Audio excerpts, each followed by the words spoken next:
Still, I didn't see anybody or any animal out there. I won't lie, that freaked me out. This wasn't a sensitive floodlight. It doesn't just turn on when a raccoon or something small comes by.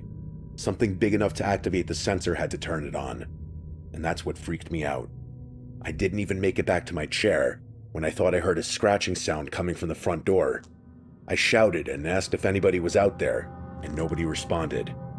I just kept hearing that scratching sound.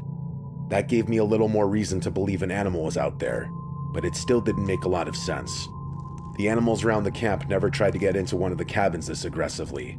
I stormed over to the door and smashed my fist into it to try and scare the animal away, and it worked. The scratching sound stopped.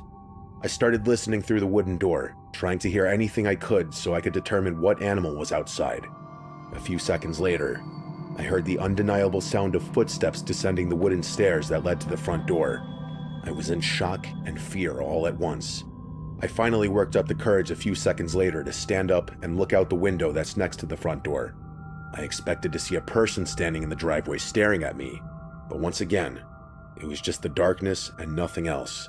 I flipped the light switch on that turns the outdoor light in the front of the house on. Once again, I expected to see someone lurking, but again, nothing. I turned the light off and went back to my chair.